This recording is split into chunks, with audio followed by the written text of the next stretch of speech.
Hey everybody, welcome to our Wines of Rueda virtual tasting. Come on in and get settled. Hopefully you've got a great glass of something from this fantastic region in front of you. For me to start, I've got some Sauvignon Blanc, and you may have Verdejo or something else even more exciting. So welcome, I'm Barb. I run wine events for Binny's, and I'm super excited to be here today to talk about these special wines. And I'm even more excited to be joined by my good friend and colleague, John Adam. Hey, John. There you are. Hey Barb, how's it going? It's going really good. Where are you locked up for this today? I am broadcasting from the fabulous IT room in the Oak Brook Binnies. We don't have dedicated spaces for these things, folks. John got real creative for us, but his passion and energy and knowledge are so worth it. Please pay no attention to the background. So John's our wine manager in in our Oak Brook location. And those of you that work with him or shop with him know that he has many wine passions, including fine champagne, great Bordeaux. But I brought him here today to talk about Rueda because you visited there just about a year ago, right, John? Yeah, it was really cool to see. I got the Facebook memories and a few people like the WhatsApp messages started popping up. Like, oh, remember we went to we had lunch here and we were at this winery. So it was really great to see people again. It was an excellent group. Not only people from America that went, but also our hosts over there were so gracious. They really made you feel like home in a foreign country. That's really cool. How much time did you spend there? It was about 3 days in Rueda, and then we moved on to another region after. We started with a day in Madrid. I highly recommend, once travel bans are lifted, everyone's got to go to Madrid. It's such a great city. If you're looking for a tour guide, I've kept in touch with the guy who showed us around the city, and I've even sent some of my regular customers to link up with him and visit some of the same spots that I was at, because I knew it was going to be cool, and it was even better. That's so neat. I think maybe you can, I think we both probably can, but maybe you can speak a little bit to people about how it changes our views of the wines and the perception of the wines when we have the opportunity to visit a region, just meeting the people, taking in the culture. I know you ate a lot of meat while you were there. Like, what's it like? You go in, you think you know wines from Rueda, and you come home a week later, and what? You know, I'm big on analogies, and I think that the difference between just grabbing a bottle and drinking it at home, or tasting, studying it at home, versus actually going there, it's like you could watch a movie at home, or you could go to the perfect movie theater and have the director or your favorite actor sitting right with you, explaining about, Wow. what made each scene, each line, each location essential to the success of the movie. And you can get the same thing. I see the same thing with any wine. Having the people that put the love into creating, being able to share their joy and passion with you. It doesn't matter if it's your least favorite least favorite wine, and you have that person doing it, you're going to walk away having an appreciation and respect for that product and everything that goes into it, from the people, the place, and all. That's really cool. I do love the movie analogy. I don't think I've heard that one from you before, but that is absolutely Right spot on. off to I think I would, I like my sports references. So I would say it's almost like being at a game on the sidelines, with the head coach, kind of the sure. same idea, right? Like talking about calling in the plays and what the linebacker is seeing. And I'm a tomboy, don't judge me. Uh, so thanks for the insights. We'll go back and look at the map again in a second. But firstly, I want to make sure, again, folks have something in their glass already. I started off with the Marqués de Riscal. This is the Sauvignon Blanc. And I wanted to at least show you guys this just as an alternate, because we're going to talk about the leading varietal in Rueda in a minute, but there are other things that they're doing. Plus, it's really, really fun to taste these two varietals side by side. They're similar in a lot of ways, but also different in many, many ways. Those of you that know and embrace Sauvignon Blanc, it has all of the keynote characteristics here. It's very fresh, lively, tons of citrus. I find it to be a pretty tame version of the grape, meaning it's not as assertive or sharp or tart as many from France, maybe even California, and definitely not as ripe or even sweet as most that you're going to find from New Zealand. So I do admit that Sauvignon Blanc from Rueda isn't an easy find. We tried to pick the one that was best represented in Binny's, but I do encourage you to seek one out. It's worth a bit of a scavenger hunt just because it's unique. And those of you that think you don't like Sauvignon Blanc because of the characteristics I mentioned, it's so racy and vibrant and assertive, you could check out one from Rueda because, like I said, it is a little more restrained and has a little more kind of elegant freshness. I don't want to talk great too notes. much. Go ahead. Oh, great notes on the Sauvignon Blanc from the region. I remember us tasting the Pariente last year in the podcast we did, and I think everyone was kind of surprised about how you get a little bit of best of both New World and Old World style in the Sauvignon Blanc. It's clean and fresh, but you still get some softer, round, riper fruit profiles.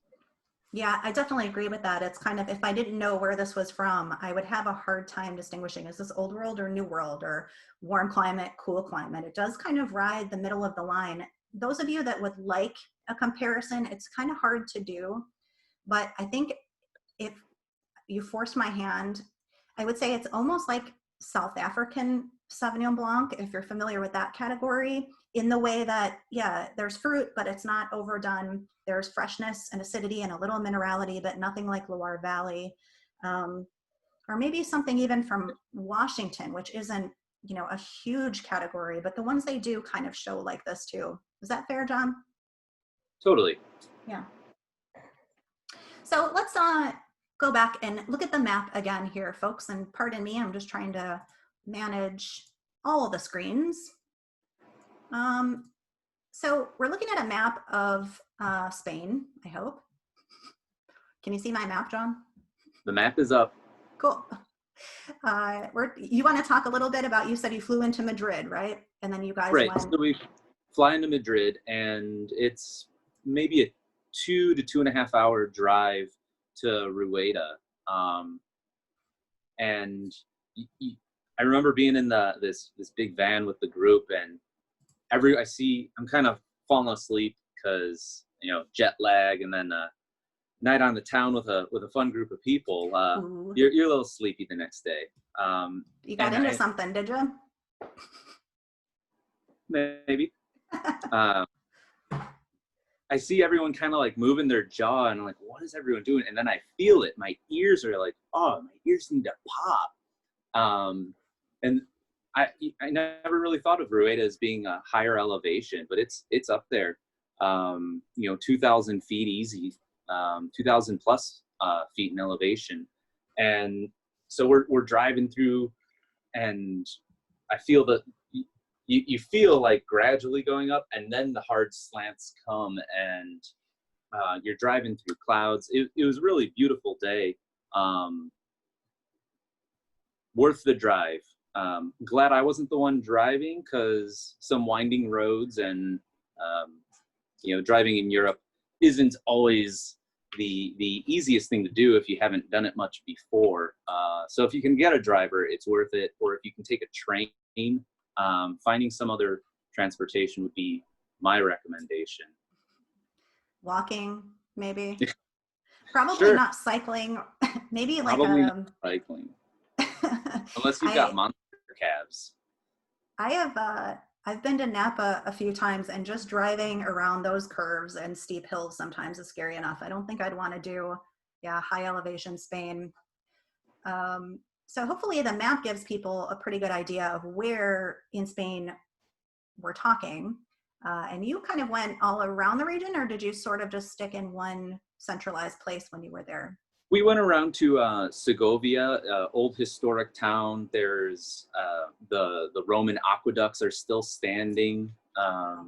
You really can't go anywhere without finding amazing food. That was I knew the food was going to be good, but it was beyond my wildest expectations. Our host was telling us that annually they have a tapas competition where people compete from all over the world, and so every restaurant has these signature tapas, and it's more than just snacking. Like, they really get creative, innovative, to be able to get so much in such a small bite. When you said they have an annual tapas competition, I think I was hoping it was to eat them, not so much cook them, because I'd be down for that. Daily competition. I'm sure there are daily competitions for that. I'd be down for that. I'll go to Madrid and eat my weight in olives and almonds and any chorizo you can throw at me. Speaking of food, what was the main dish there? We're going to talk a little bit in a couple of minutes about food and wine pairing options, but like, what did you eat the most of in this area of Spain? Various forms of pig, for sure. From roast suckling to various dried, cured versions. And every day there was a new type of serrano. You could walk down the street. Like, here you can see a Starbucks across the street from a Starbucks here. In Madrid, you can see a shop that specializes in Serrano right next to another one, across from three more. So I was very happy pig fan there. Happy pig fan. Is that your handle on Twitter and Instagram? It will be. Happy pig fan. Folks, you can find John on social media platforms. Happy pig fan. Our apologies to any vegetarians and vegans. So I've got some pictures. We want to show people from your trip. Do you want to dig into those, or should we start talking about Verdejo first?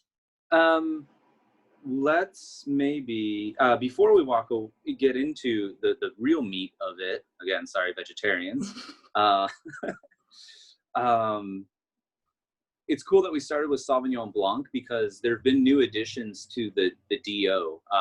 Still a very young DO. This is its 40th year. They were established in 1980, producing wine for hundreds of years prior, but they've added Chardonnay and Viognier to the region designate.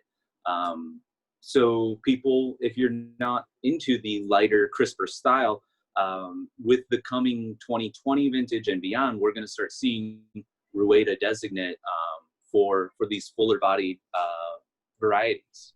But yeah, let's jump right into it. Maybe we could talk a little bit about Verdejo with the pictures. Let's hit picture number one. This was the first vineyard we stopped at, and it set the tone for the trip. I think it's that one. Yep.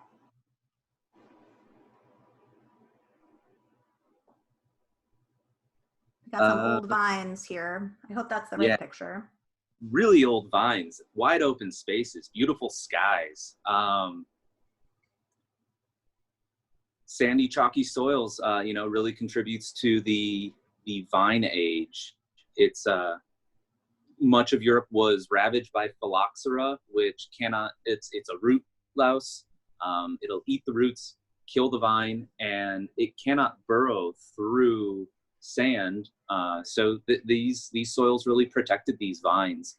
The last picture, I think, was my favorite. We'll get to that, but to a real testament to the old vines. Very gnarled, well manicured. Look at the space between these vines. Like, they're much more concerned with getting the quality output so that each vine has enough space to thrive on its own. You know, these old vines really have to work hard to produce, and they produce less. So manicuring the vineyard is of the utmost important. But let's taste something. New to our shelves, should we start Yeah, with? Or did you have this something thing else to? here. Oh, I Mm-hmm. just wanted, we want to dig into the wine, but I want to make sure folks that are watching us here on Zoom or on Facebook, if you want to check in and chat, say hello, let us know what you're drinking. If you want to just by show of hands, who's already into the Verdejo or Sauvignon Blanc or something else, that's fine. It's Saturday. Uh, and also, if you're on Facebook, feel free to ask questions in there too, and I'll forward them over here to John. So want to make sure you guys watching know we really encourage participation. Wish we could pour for you and taste side by side with you, but we'll get there hopefully soon. And on that note, I think I have to make, you know, a quarantine reference here about the 6 feet or so of separation between these vines. They're Yeah. social distancing before it was cool or something. Don't talk about my quarantine haircut.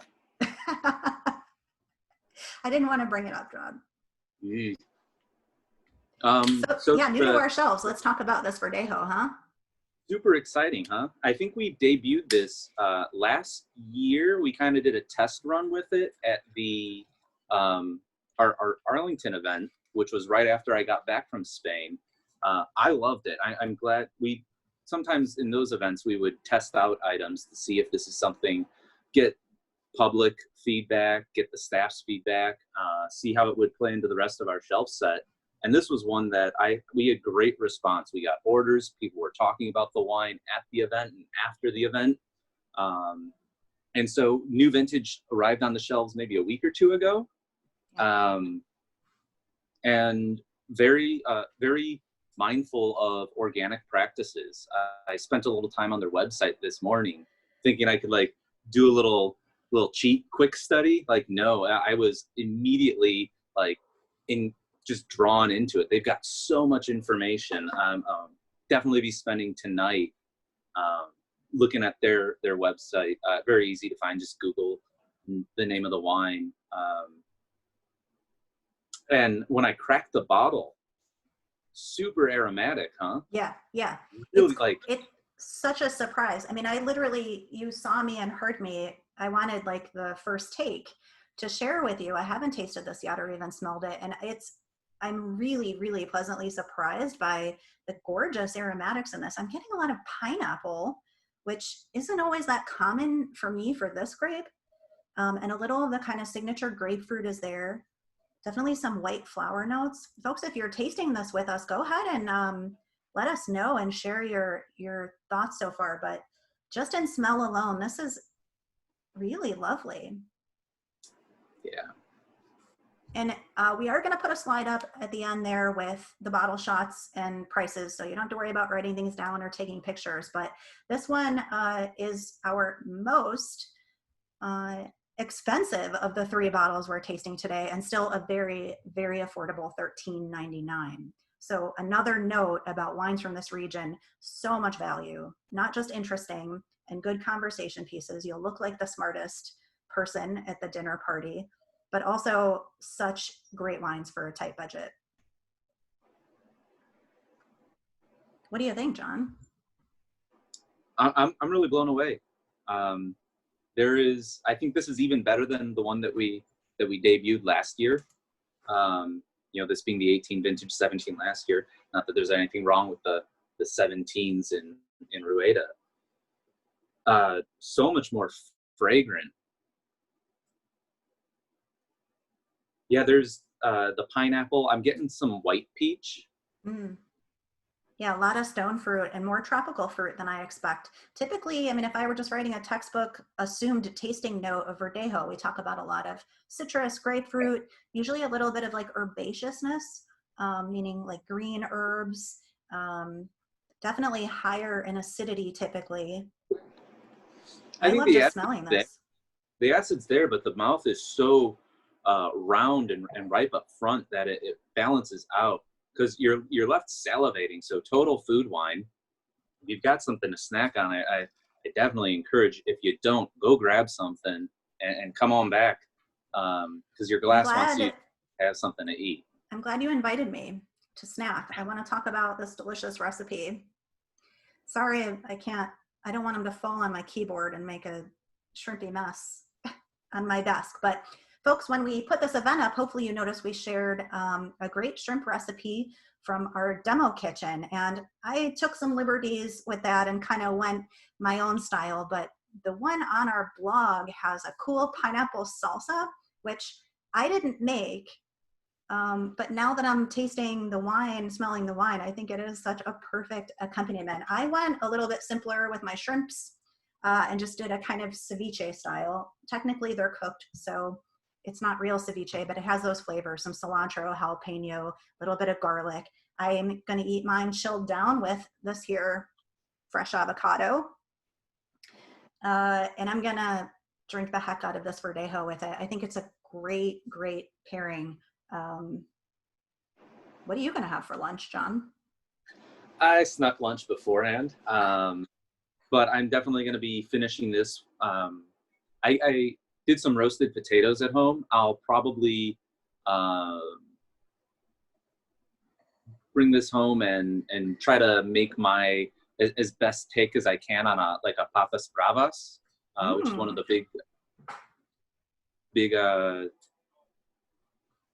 tapas plates that you see in pretty much any restaurant in that area. Super popular. And I think with the freshness here and the kind of vibrant fruit, it's going to hold up to something with a little bit of heat as well. I mean, I typically want to find something with a touch of sugar, maybe, to go with anything spicy. But I think this has potential for those, lighter, even little bit spicy, cold tapas, the right flavor, salads. I think, in place of something with RS.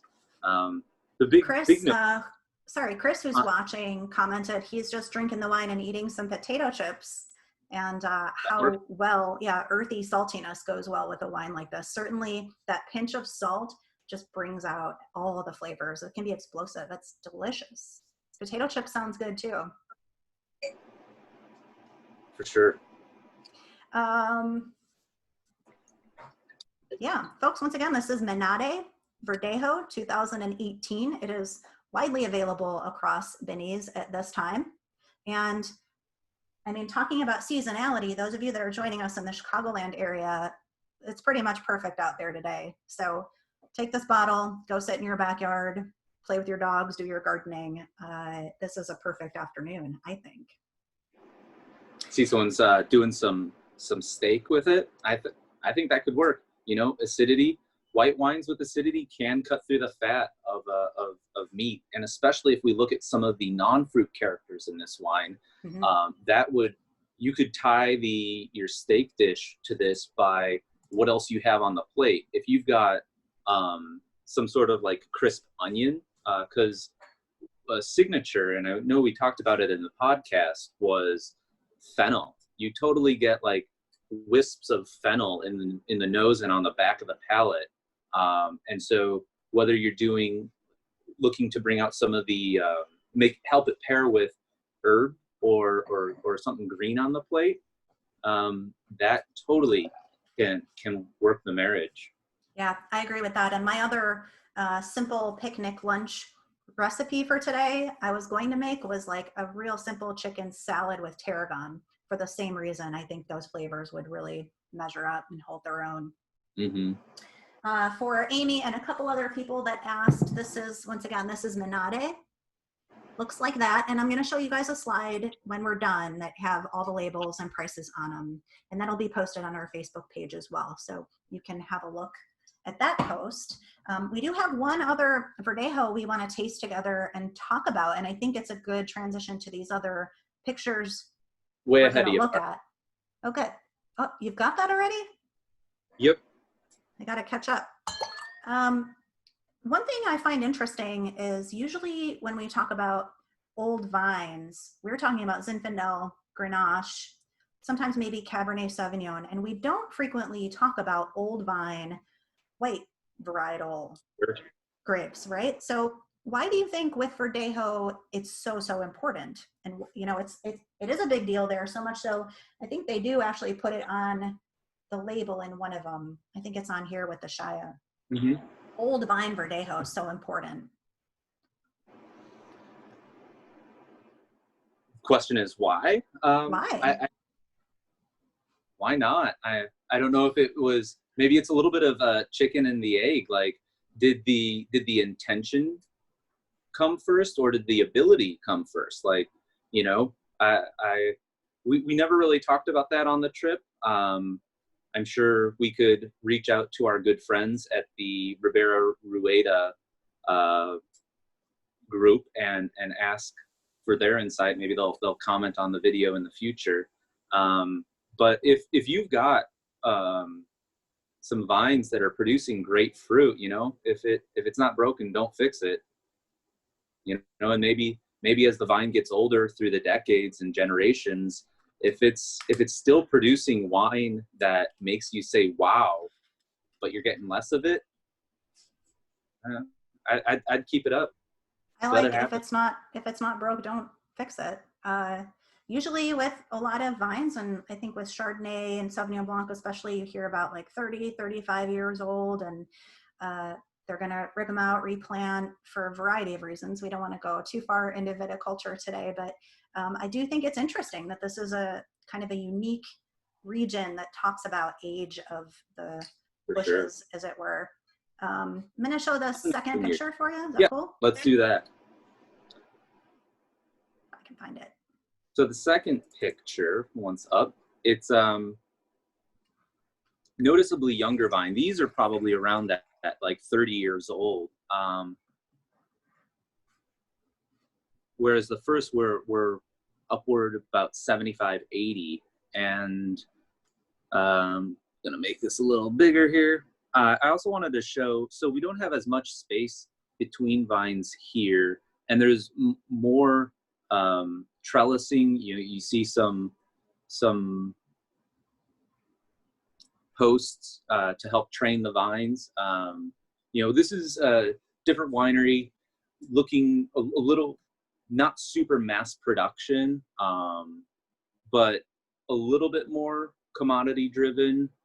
They want to make sure that they're getting a larger harvest out of this vineyard.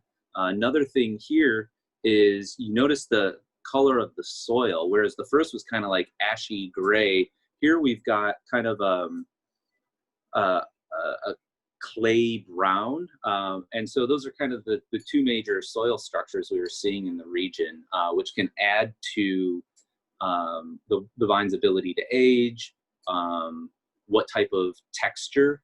I think that's one of the big things that I noticed was, you know, these clay-rich soils really add a lot more body to the wine. So maybe you can get something that you can push that rich texture in a vineyard like this, whereas it might be a little more difficult to do that so in the chalky vineyard, sandy vineyards,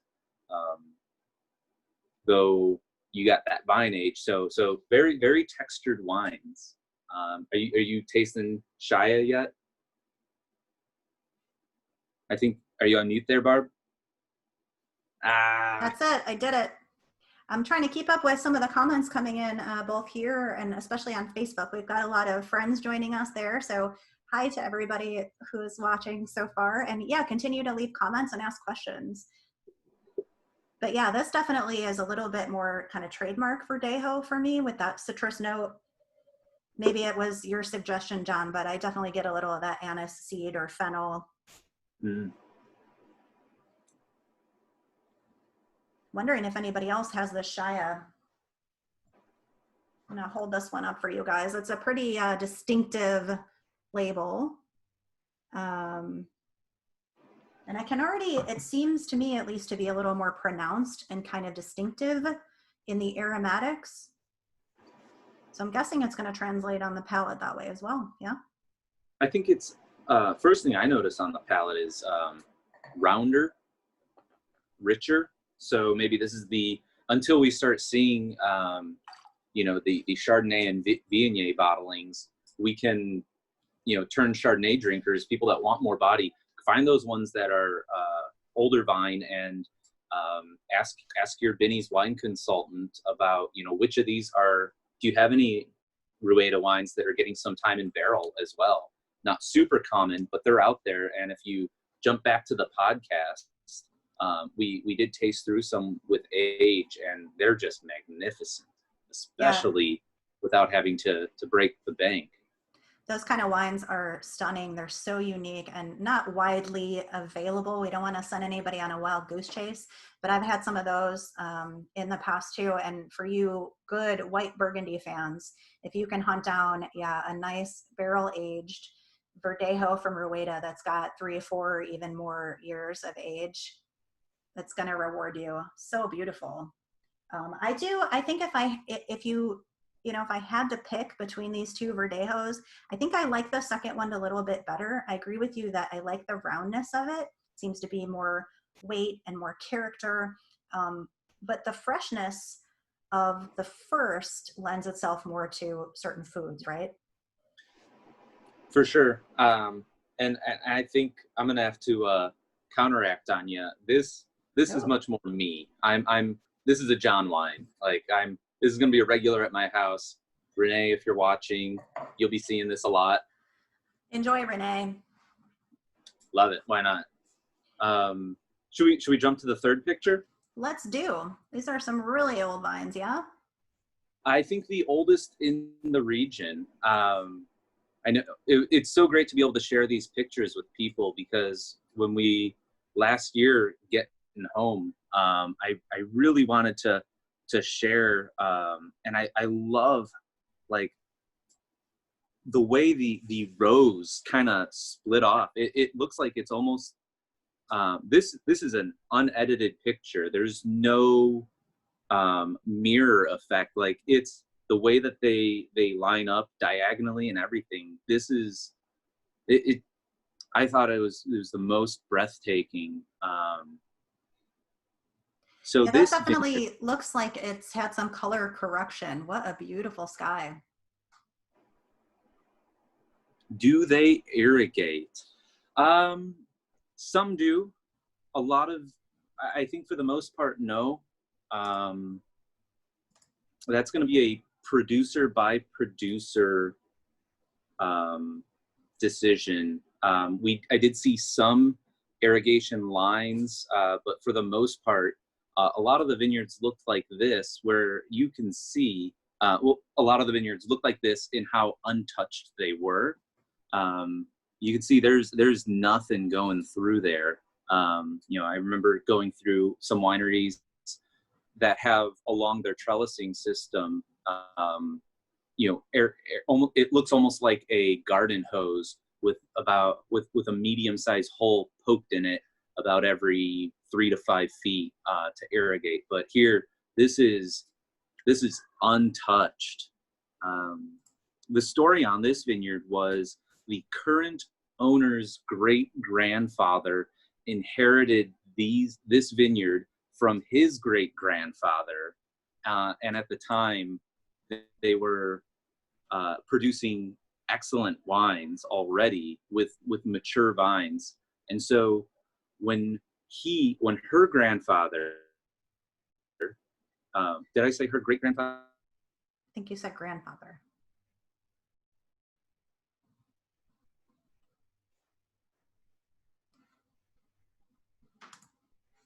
John, are you there? I think we lost him. He got busted in the IT closet. John, you may have turned your camera off.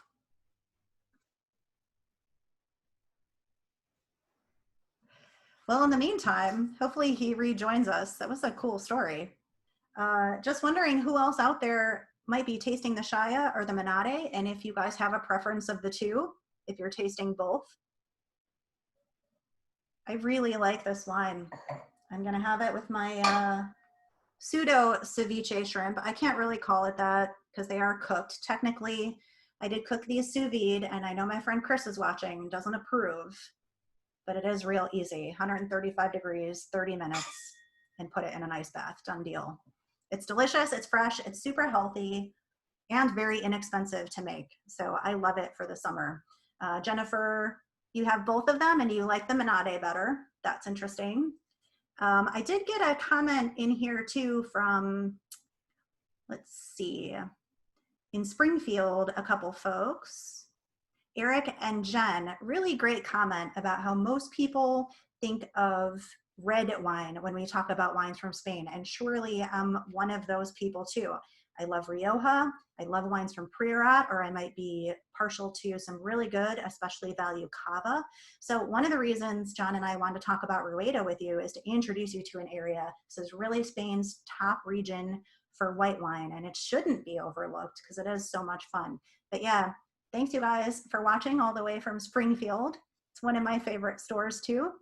And really, really great insight. If all you know of Spain is Rioja, please go and check out their white wines. There's some other great regions too. I don't know if John's ever gonna make it back. It's always something with these virtual tastings so far, folks, the technical difficulties, but it's been fun and entertaining adjusting in this time. We really appreciate you tuning in today and to our other events that we've been putting together and have coming up. We've got a full calendar already, the rest of May and into June. So stay tuned on our Facebook page, on our website. We've got a virtual events page, and I think that's going to wrap us up. I'm going to show you a slide of the wines we tasted today, and you can find them on our Facebook page. Sorry, you missed John's exit. If you want to look him up, he works out of our Oakbrook location, and he is definitely one of the best. You can email him at jadam@bennys.com. I'm sure he'll appreciate that. If you have any other questions, feel free to comment on our Facebook thread with a comment or question. I'll get back to you within the day. Otherwise, thanks again, folks, for joining us. I'm Barb. I hope you have a great glass of Verdejo or something else from Rueda, and enjoy the afternoon. Cheers.